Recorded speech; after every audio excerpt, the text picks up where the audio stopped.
ಎಲ್ರಿಗೂ ನಮಸ್ಕಾರ. ಸೊ ಎಲ್ಲರಿಗೂ ಆಲ್ರೆಡಿ ನ್ಯೂಸ್ ಬಂದಿರುತ್ತೆ ಅನಿಸುತ್ತೆ. ಇವತ್ತು ಹೈಕೋರ್ಟ್ ಅಪ್ಡೇಟ್ ಏನಾಯ್ತು ಅಂದ್ಬಿಟ್ಟು. ಸೊ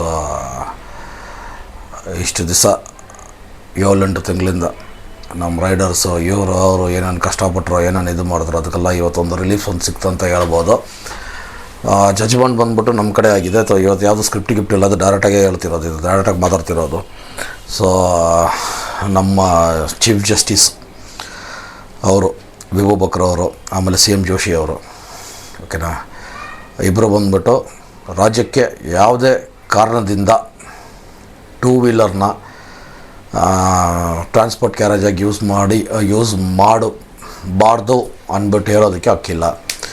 ಸೊ ಯಾರ್ಯಾರು ಅಗ್ರಿಗೇಟರ್ಗಳಿಗೆ ಏನೇನು ಈಗ ರೂಲ್ಸ್ ಇದೆಯೋ ಆ ರೂಲ್ಸ್ ಪ್ರಕಾರ ಬಂದ್ಬಿಟ್ಟು ರೂಲ್ಸ್ನ ನಿಯಮ ಮಾಡಿ ಬೈಕ್ ಟ್ಯಾಕ್ಸಿ ರೈಡರ್ಸ್ಗೋಸ್ಕರ ಅಂದ್ಬಿಟ್ಟು ಜಜ್ಮೆಂಟ್ ಕೊಟ್ಟಿದ್ದಾರೆ. ಸೊ ಹೈಕೋರ್ಟಲ್ಲಿ ನ್ಯಾಯವಾಗಿ, ಓಕೆನಾ. ಸೊ ನಮಗೆ ನಮ್ಮ ಪರವಾಗಿ ಜಜ್ಮೆಂಟ್ ಆಗಿದೆ. ಇದೇ ನ್ಯೂಸ್ ಇವತ್ತೊಂದು. ಸೊ ಇಷ್ಟೇ. ಈಗ ಇದಾದಮೇಲೆ ಇನ್ನೂ ಆರ್ಡ್ರ್ ಕಾಪಿ ಇದೆಲ್ಲ ಬಂದುಬಿಟ್ಟು ತೆಗೆದುಬಿಟ್ಟು ಅಪ್ಡೇಟ್ ಮಾಡ್ತೀನಿ. ಈಗ ನಿಮಗೆಲ್ಲ ಹೇಳ್ಬೇಕಂತ ಅನ್ನಿಸ್ತು, ಕಾಯ್ಕೊಂಡಿರ್ತೀರ. ಸ್ವಲ್ಪ ಜನಕ್ಕೆ ಇನ್ಸ್ಟಾಗ್ರಾಮಲ್ಲಿ ಗೊತ್ತಾಗುತ್ತೆ, ಸ್ವಲ್ಪ ಜನಕ್ಕೆ ಯೂಟ್ಯೂಬಲ್ಲಿ ಗೊತ್ತಾಗುತ್ತೆ ಅಂದ್ಬಿಟ್ಟು. ಸೊ ಅದಕ್ಕೋಸ್ಕರ ಈ ವಿಡಿಯೋ ಮಾಡಾಕ್ತಿರೋದು. ನಮಸ್ಕಾರ, ಧನ್ಯವಾದಗಳು.